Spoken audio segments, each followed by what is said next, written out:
De nuevo, aquí estamos en La Filosofía en Canal, en nuestro curso sobre el capitalismo de la sociedad capitalista, siguiendo muy de cerca el libro de Marx.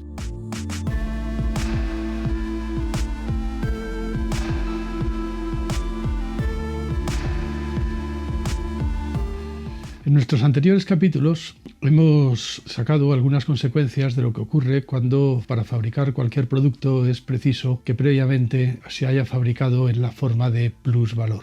Algunas consecuencias eran bastante inquietantes, como la rueda de ratón a la que estuvimos aludiendo en el capítulo anterior, cómo realmente la producción de plusvalor impide que el ser humano pueda apropiarse de las ventajas que le podría proporcionar la maquinaria. Hoy vamos a ver a este respecto algo que es también sumamente importante y, por cierto, también sumamente inquietante, y que tiene que ver con eso que habitualmente se suele llamar, en el marxismo se llamaba así, el fetichismo de la mercancía, el fetichismo del capital, la mistificación capitalista. ¿Recordáis que hace ya mucho tiempo estuvimos definiendo el concepto de valor como la cantidad de trabajo socialmente necesaria cristalizada en una mercancía?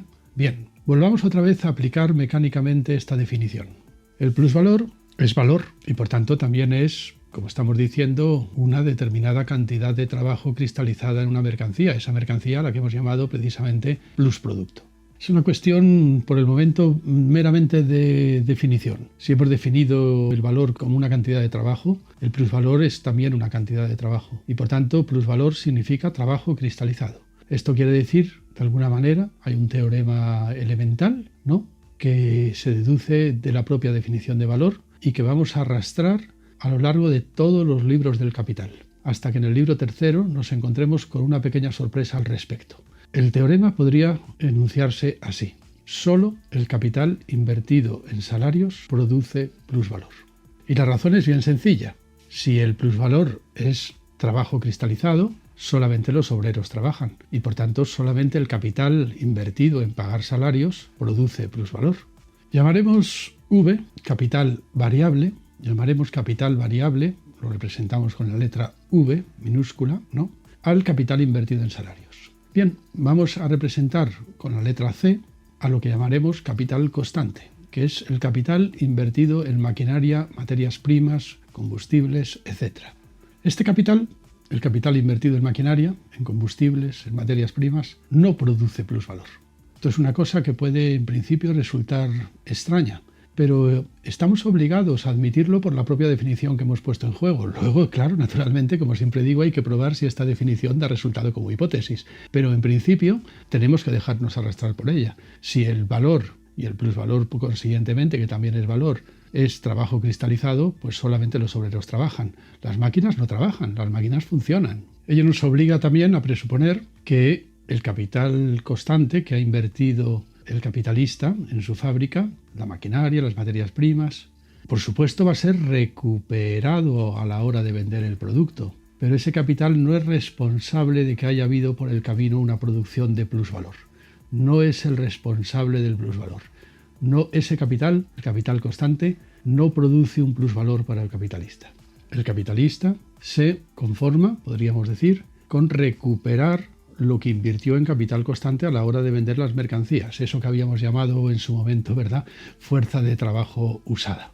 En principio, esto nos hace sospechar o presuponer que el capitalista tendría muy poco empeño en introducir maquinaria en su fábrica y en cambio estaría muy interesado en tener cuantos más trabajadores mejor, puesto que son los responsables del plusvalor que va a obtener. Y en principio es así. Lo único que pasa es que intuitivamente resulta absurdo porque hay muchos motivos por los que el capitalista, sin embargo, está interesado, pese a todo, a introducir maquinaria. De hecho, en el capítulo anterior ya vimos uno de estos motivos. La maquinaria, el capital constante, es un instrumento para producir, para aumentar la producción de plusvalor relativo. Pero eso no quiere decir que lo produzca la maquinaria, lo producen los obreros gracias a la maquinaria. Y esto, bueno, es una distinción sumamente importante, como luego vamos a ver. Aunque en principio el capitalista no estaría interesado, según esto, en introducir maquinaria, sin embargo, sí que está compelido a aumentar la producción de plusvalor. Y una de las formas de aumentar la producción de plusvalor que hemos estado barajando en el capítulo anterior es la producción de plusvalor relativo. y para ello hay que introducir maquinaria. De tal manera que las máquinas no producen plusvalor, pero sin embargo son necesarias para seguir aumentando la producción de plusvalor relativo. Pero haciendo un poco de spoiler, adelantando ya quién es el asesino, aunque luego tengamos que explicarlo, podemos decir que la sorpresa puede ser en un cierto sentido mayúscula, sobre todo para determinado tipo de marxista. Digamos, además, yo diría que para el 95% de los marxistas. Esto que acabamos de decir implica que las cosas no se venden a su valor. No se venden a su valor. Algo así como que el precio de las mercancías no es verdad que oscile en torno al valor. No es verdad, no puede ser verdad. Esto es una cosa que Marx nos cuenta de pronto en el libro tercero del Capital, que por otra parte no lo publicó él, puesto que se murió antes de haberlo terminado y lo tuvo que reconstruir Engels más o menos como pudo, y lo pudo hacer bastante mal, puesto que tardó 10 años de trabajo en intentar elaborar una versión mínimamente legible. ¿Por qué las cosas no pueden venderse a su valor? Esto de que las cosas no puedan venderse a su valor introduce problemas ciertamente muy graves a la hora de interpretar el Capital y sobre todo a la hora de interpretar el sentido de la teoría del valor, el sentido de por qué Marx se sumó a la teoría del valor, por qué eligió una teoría que, por cierto, como ya dijimos, en la opinión de la economía convencional moderna, de la economía que se estudia en las facultades de economía, pues fue una gran metedura de pata de Marx, porque esta teoría del valor no ha sido utilizada porque no llevaba a ningún sitio. Si las cosas no se venden a su valor, entonces ¿para qué sirve la teoría del valor? Si la teoría del valor no es capaz de determinar algo así como lo más elemental del mundo económico, que son los precios, ¿para qué puede servir entonces la teoría del valor? Sobre todo si tenemos teorías como la teoría de la utilidad marginal, las teorías marginalistas, que han dado un mucho mejor resultado a la hora de determinar precios. Por otra parte, teorías que Marx tenía delante de las narices y no quiso utilizarlas por algún motivo. Así pues, esto que siempre se ha reprochado a la teoría del valor, de no ser una teoría adecuada para determinar los precios, pues resulta que tiene algo de verdad. No es que tenga algo de verdad, sino que es que de pronto nos encontramos con que el propio Marx, al final, en el libro tercero, nos dice que, hombre, claro que por supuesto, que las cosas no se pueden vender a su valor porque entonces el capitalismo sería imposible. Y entonces, ¿por qué ha adoptado esta teoría? Bueno, esto es el spoiler que hemos hecho para que se vean por dónde van los tiros. Ahora vamos a intentar comprender por qué, una vez que hemos puesto nuestro teorema sobre la mesa, solo el capital variable produce plusvalor, no se puede mantener que las cosas se vendan a su valor. Pongamos dos sectores de la economía, la siderurgia y la agricultura. Al menos en tiempos de Marx, pues en la agricultura había muchos obreros y muy poca maquinaria. Ahora ya no es así. En la siderurgia, todo el mundo puede comprender que había mucha maquinaria, imaginemos lo que supone montar unos altos hornos, y en realidad muy poca fuerza de trabajo, muy pocos obreros, muy poca inversión, como hemos dicho, en capital variable. Los marxistas lo suelen decir con la expresión composición orgánica del capital. La composición orgánica del capital, es decir, la relación que hay entre el capital constante y el capital variable, bueno, pues es muy baja. Y, sin embargo, la composición orgánica del capital, la relación que hay entre el capital constante y el capital variable en la siderurgia, pues es muy alta. Pongamos un caso.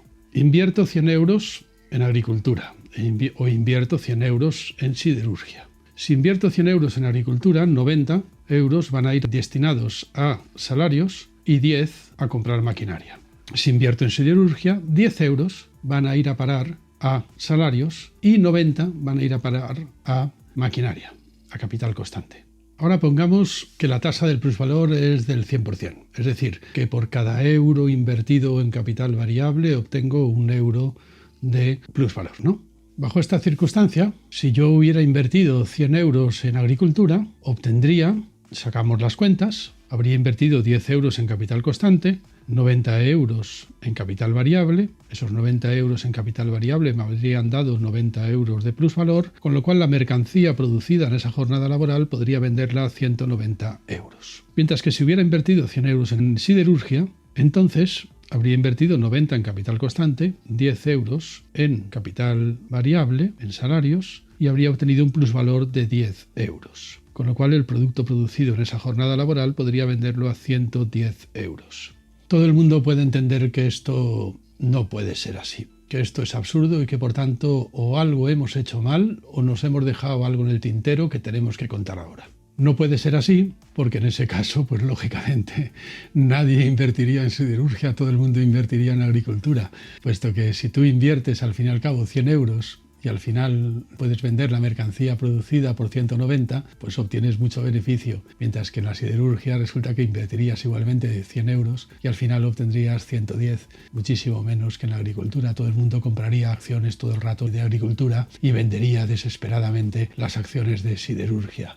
Así pues, si las cosas se vendieran a su valor, pues el capitalismo sería sencillamente imposible. Y lo divertido del caso es que esto es una cosa que nos cuenta Marx en el libro tercero del Capital. Es decir, bueno, ya llevamos leídas 2000 páginas del Capital cuando de pronto nos suelta una frase inquietante donde las haya que dice algo así como lo que acabo de decir. Todo el mundo puede entender que si las cosas se vendieran a su valor, el capitalismo sería imposible. ¿Qué es lo que ocurre en realidad? ¿Qué es lo que ocurre en la realidad? Bueno, pues como hay un mercado de acciones y todo el mundo está comprando y vendiendo acciones todo el rato sin parar, incluso ahora mismo hay ordenadores que compran y venden acciones a una velocidad de millonésimas de segundo, bueno, pues la ley de la oferta y la demanda acaba equiparando la inversión en agricultura con la inversión en siderurgia. De tal manera que te da un poco igual invertir en agricultura que en siderurgia. Lo que vas a obtener, en definitiva, va a ser la ganancia media. Y esta ganancia media tiene, por lo visto, poco o nada que ver con la cantidad de plusvalor que se ha producido en cada sector industrial. Las cosas no se venden a su valor, se venden a su precio de producción. Este es otro concepto. ¿Recordáis cuál era el concepto de valor? El valor de una mercancía era la cantidad de trabajo cristalizada en ella. El precio de producción no, el precio al que se va a vender la mercancía, el precio al que alrededor del cual van a oscilar los precios de mercado, tiene que ver con lo que estamos llamando precio de producción, que es sencillamente capital invertido más ganancia media. Capital invertido más ganancia media por capital invertido, es decir, capital invertido y la ganancia media que corresponde a ese capital invertido. Esto es una cosa que parece a lo mejor más complicada, parece un cierto galimatías en un momento dado, pero es una cosa muchísimo más obvia que la definición de valor, muchísimo más obvia. Si yo quiero fabricar una mercancía, pongamos que quiero fabricar pues esta cerveza, lógicamente lo que voy a pedir al mercado es que como mínimo me den lo que he invertido, el capital invertido para fabricarla, más como mínimo la ganancia media, porque de lo contrario no fabrico cerveza, sencillamente meto mi dinero en una cuenta naranja de algún banco que me ofrezca el tipo de interés, y yo lo que quiero en todo caso es obtener algo más que el tipo de interés, una ganancia extraordinaria sobre el tipo de interés. Por eso me molesto en invertir en bolsa, por eso corro el riesgo de invertir en bolsa. Podríamos decir, si yo invierto acciones en fabricar cerveza, eso será porque intento recuperar el capital que he invertido, que me da igual totalmente que sea capital invertido en salarios o capital invertido en maquinaria, y obtener pues la ganancia media que se suele obtener en bolsa. Hombre, si obtengo mucho más, muchísimo mejor, pero eso es una cosa que se pueden permitir algunos que manejan la bolsa. Algún George Soros que puede manejar más o menos. No, normalmente cuando inviertes en bolsa, pues lo que esperas es ganar la ganancia media que se suele obtener ahí. Y te das con un canto en los dientes. Es decir, ¿cómo calcularé yo el precio de las mercancías que intento vender en el mercado? Hombre, pues capital invertido más ganancia media, y si no, pues dejo de fabricarlas, punto, y se acabó. Eso es lo que llamamos precio de producción.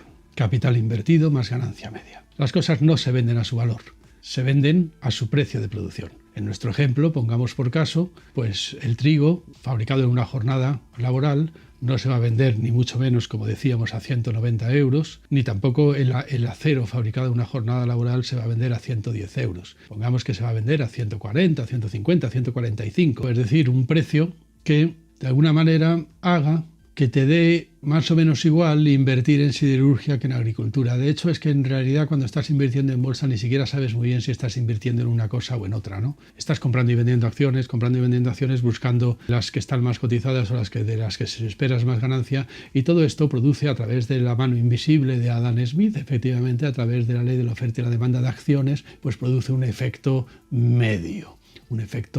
Normalmente lo que se espera es obtener una ganancia media. Es completamente absurdo pensar, solamente a algún broker marxista demente se le ocurriría ir al mercado, ¿no?, de la bolsa, ir al mercado de valores, diciendo, como tengo un teorema que dice que solamente el capital variable produce plusvalor, voy a intentar comprar acciones de empresas que tengan mucho capital variable, que inviertan mucho capital. Voy a intentar invertir mucho en capital variable, porque así, cuantos más obreros esté pagando con mi dinerito invertido en bolsa, pues más plusvalor voy a obtener. Es enteramente falso. Eso es una cosa completamente obvia.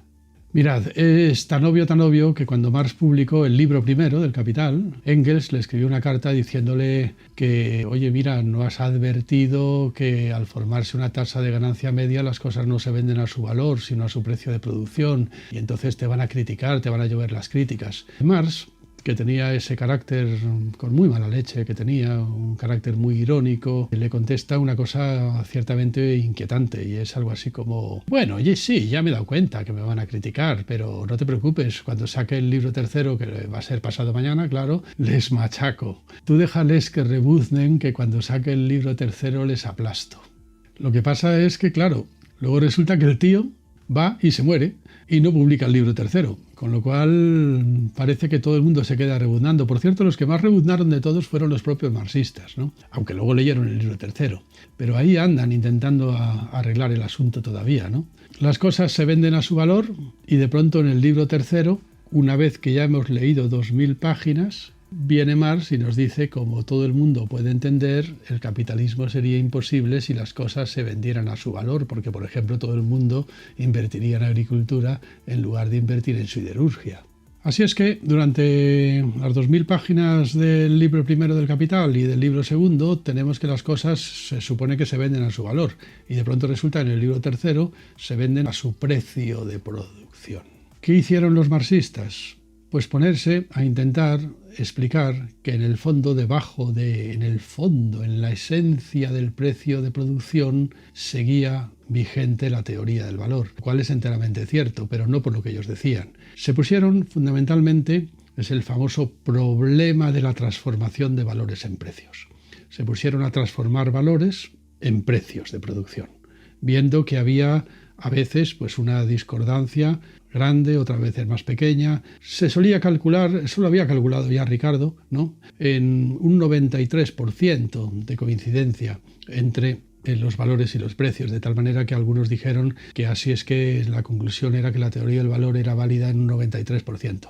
Nosotros, Luis Alegre y yo, en nuestro libro El orden del capital y también en Marx desde cero, pues intentamos explicar que esto es un falso problema, que fue una trampa fatal en la que cayó el marxismo, el empeño más o menos ocioso y, por cierto, completamente inútil de transformar valores en precios para demostrar que Marx seguía teniendo razón.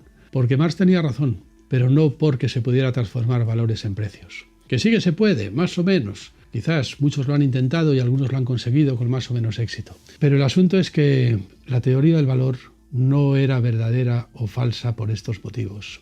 La teoría del valor era una decisión de muy distinto tipo. Si Marx se decide por adoptar la teoría del valor trabajo, no es porque de todas formas esté convencido de que va a poder calcular mejor que nadie los precios. No, es todo lo contrario. En el libro tercero, todas las páginas sobre los precios destilan un enorme desprecio por parte de Marx. Es algo así como, sí, ahora llegamos a ese asunto de los precios, una cuestión periférica. Sí, a quien le interese, pues entonces he de decir que se puede transformar valores en precios. Por cierto, que Marx realiza la transformación, pero parece claro que no la realiza del todo bien, porque hay cierto truco que fue Sraffa, un pensador italiano muy importante, el que demostró que había un cierto truco en la forma en que lo demostraba Marx. Ahora bien, no pasa nada, porque hubo muchísimos marxistas después que se pusieron a hacerlo mejor que Marx. En cualquier caso, es que no había que hacerlo, porque eso no era lo importante. Había que haber aprendido más bien del desprecio con el que Marx trata este asunto. Si te interesa la cuestión de los precios, no pasa nada. Sí, se puede transformar valores en precios. Pero es que no me interesa eso. De hecho, mira, llevo ya el libro primero del Capital y el libro segundo y no he hablado para nada de los precios. No me interesa una puta mierda, ¿no? Para mí, esta es la situación. Por una parte tenemos a los economistas antimarxistas, a lo que los marxistas llamaban economistas burgueses, mirando con desprecio a la teoría del valor de Marx porque dicen, sirve muy mal para calcular los precios. Y por otra parte tenemos a los marxistas, a los economistas marxistas, empeñados en demostrar que no, que sí que sirve para calcular los precios. Y mi postura es más bien pensar, Marx lo que dice es, ¿quién te ha dicho a ti que la teoría del valor sirve para calcular precios? Que está pensada para eso. Esa cuestión de los precios es una cuestión periférica. Si has encontrado una forma mejor de calcularlos, pues bienvenido sea, alguien tiene que hacer ese trabajo de mierda, ¿no? Pero la teoría del valor es algo más importante. Justamente cuando surge esta cuestión en el libro tercero del Capital, hay un texto genial que por otra parte es muy, muy inquietante de Marx. Acaba de demostrar precisamente que la formación de una tasa de ganancia media impide que las cosas se puedan vender a su valor y, acto seguido, dice, las cosas no se venden a su valor, pero si de ahí tuviéramos que deducir que la teoría del valor es falsa, lo que estaríamos diciendo sencillamente es que el capitalismo es incomprensible y que no hay manera de entender nada desde el punto de vista de la economía. Extraña actitud, ¿verdad?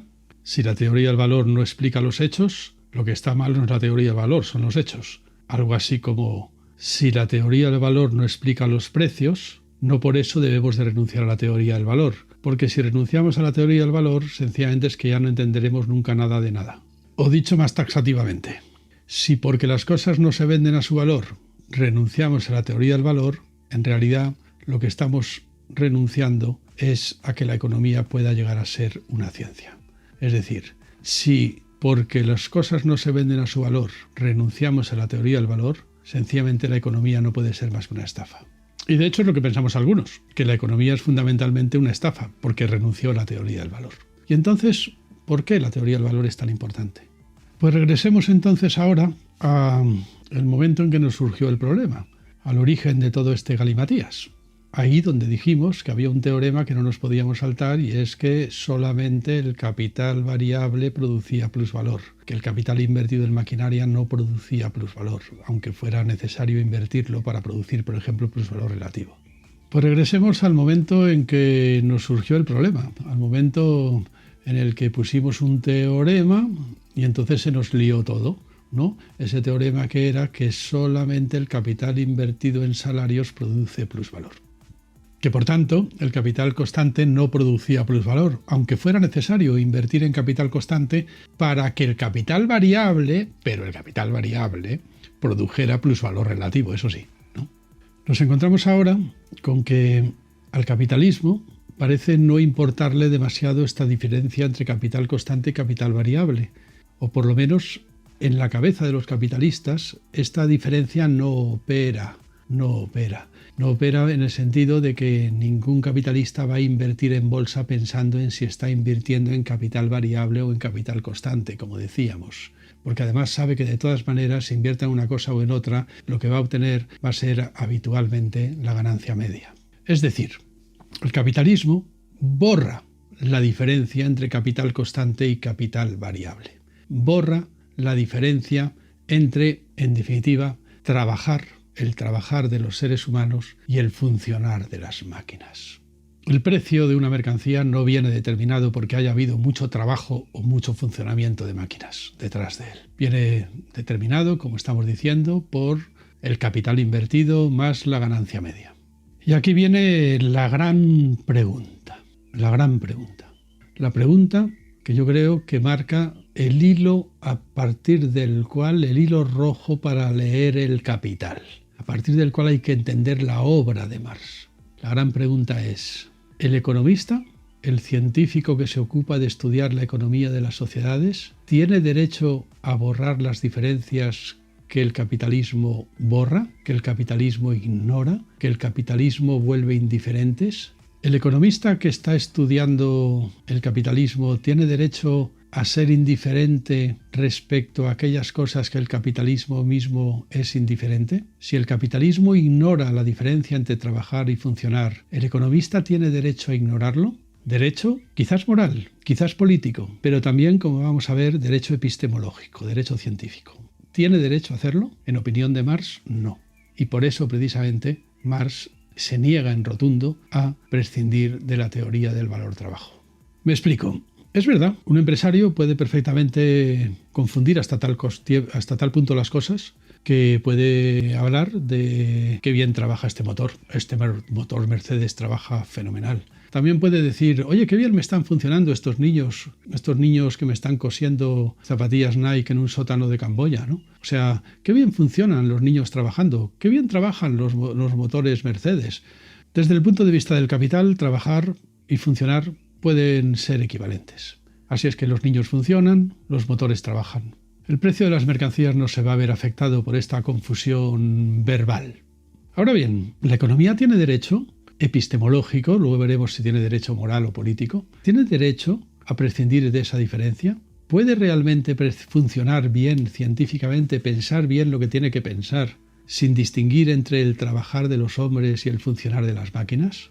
Porque siguiendo por ese camino podríamos ir más allá. Podríamos decir, por ejemplo, que un campo en barbecho pues es un campo que está descansando, al contrario que un campo sembrado, que es un campo que está trabajando. Podríamos decir también que una huelga laboral de los obreros, pues es que se ha estropeado la maquinaria de la fábrica. Es decir, que la fábrica no está funcionando bien porque ha habido una huelga, ¿no? Los obreros se han estropeado, ya no funcionan bien. Los sindicatos estropean el buen funcionamiento de la clase obrera. Una revolución social, una revolución económica, es por tanto, pues no sé, que se ha escacharrado por completo el funcionamiento de la maquinaria, ¿no? Por el contrario, una revolución neoliberal pues hace que las máquinas trabajen duro. ¿Alguien puede pensar que con esta confusión terminológica se podría escribir un libro de historia económica? ¿Alguien puede pensar que estamos entendiendo algo, confundiendo las cosas hasta este extremo? Algunos listillos nos han reprochado a Luis Alegre y a mí, en nuestro libro del orden del capital, hacer depender la elección por la teoría del valor que tuvo Marx de una hipótesis moral. Y no es cierto. Claro que hay una hipótesis moral en juego, por supuesto, faltaría más, ¿no? Y también una hipótesis política, pero ante todo hay una hipótesis científica. Sencillamente es que no es verdad que una huelga obrera sea unos obreros que han dejado de funcionar. No es verdad que una revolución sea unos obreros que de pronto se han escacharrado del todo. No es verdad que unos niños trabajando en un sótano de zapatillas sean unos niños funcionando muy bien. No es verdad que los motores trabajen, los motores funcionan. No es verdad que un campo en barbecho sea un campo descansando, porque los campos no descansan porque no trabajan. Los campos serán más o menos fértiles según las normas de la naturaleza. Entonces, conviene no comenzar por hacer economía faltando a la verdad de tal manera que todo esté patas arriba, porque entonces te sale un mundo patas arriba. Y es verdad que el capitalismo ha puesto el mundo patas arriba, pero claro, es porque el capitalismo precisamente ignora lo que el economista no tiene derecho a ignorar. Los seres humanos trabajan y las máquinas funcionan y punto. Y a partir de ahí montas la economía. A ver cómo te sale. Pero el asunto es ese. Que luego resulta que al capitalismo le importa una mierda la diferencia entre un hombre trabajando y una máquina funcionando. Eso será problema del capitalismo, sin duda alguna. Y quizás será por eso por lo que después de estudiarlo nos volveremos comunistas. Este es el motivo por el que Marx se niega en rotundo a renunciar a la teoría del valor. No porque explique muy bien los precios, que no los explica ni muy bien ni muy mal, porque no sirve para eso, no se inventó para eso, no es el objetivo de Marx. El asunto de los precios es un asunto que sale en el libro tercero y de una forma completamente periférica. El asunto de los precios, por supuesto, le interesará mucho a una persona que lo que pretende es ganar dinero en el mundo capitalista. Claro, a ese le interesará muchísimo, pero eso no es un economista, eso es un espadachín a sueldo del capital, eso es pues un broker, no un científico. Hace años a mis alumnos solía explicarles esto con un anuncio que en ese momento salía en los medios de comunicación. A ver si encuentro ese anuncio en algún momento y lo puedo enseñar, ¿no? Que yo creo que es muy ilustrativo. Era una foto en la que había una piscina, una vista aérea de una piscina, y un chico y una chica guapos en bikini, traje de baño, sobre un colchón hinchable tomando el sol. Y el anuncio rezaba con grandes titulares: están trabajando. Claro, te ponías a mirar y el anuncio era un anuncio de un banco. Y lo que venía debajo con letra un poco más pequeña era: pon tu dinero a trabajar. Invierte en los fondos de inversión, no sé qué, no sé cuántos, tal. O sea, que el dinero trabaja. El dinero trabaja. Esto es precisamente lo que Marx llama fetichismo de la mercancía o mejor dicho, en este caso, mistificación del capital.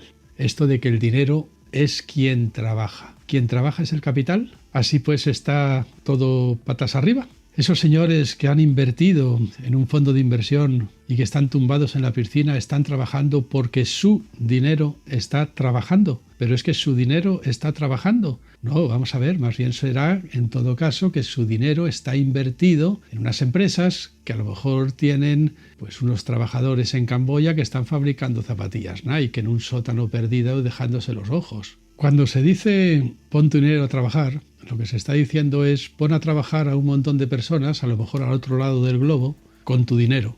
Invierte en capital variable porque eso te va a reportar un plusvalor que luego va a poder ser transformado en dinero. Sí, según la regla de precio de producción, es decir, según la regla de capital invertido más ganancia media. Pero el asunto está en que lo que hay ahí, los que están trabajando, son unos señores en Camboya, no tu dinero. Tu dinero no está trabajando porque el dinero no trabaja. Y por cierto, tú tampoco, que estás tumbado en la piscina. Todas estas cuestiones que estamos diciendo son muy importantes. Si de lo que se trata es de calcular precios, pues a lo mejor no. Es verdad. Si lo que se trata es de calcular más o menos pues cuánto te van a pagar por el dinero que has invertido en ese fondo, pues probablemente no sea muy importante todo esto. O a lo mejor sí. Si de lo que se trata es de estudiar, por ejemplo, por qué te han montado una huelga de la leche en Camboya y resulta que toda tu inversión se ha ido a tomar por saco, ¿no? Es decir, ¿quién entiende mejor?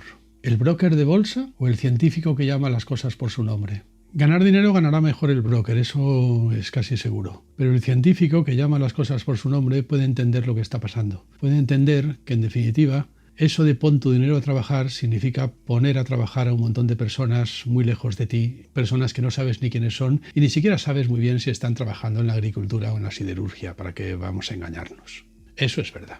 Así es que esta es la tan buscada respuesta a por qué Marx se empeña en una teoría del valor que sirve tan mal para calcular los precios.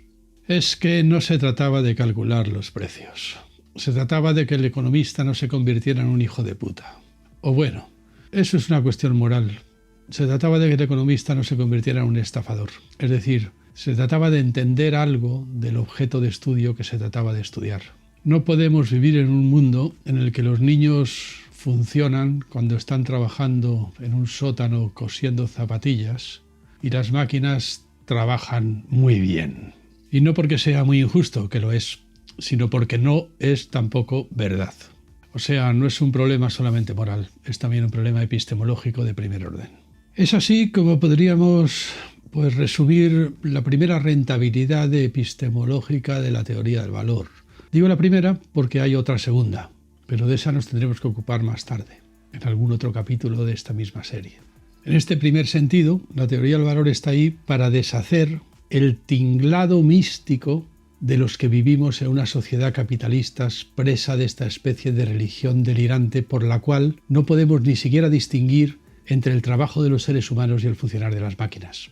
Porque además, como hemos visto en los capítulos anteriores, el trabajar de los seres humanos y el funcionar no de las máquinas, sino del capital, tiene metas muy distintas.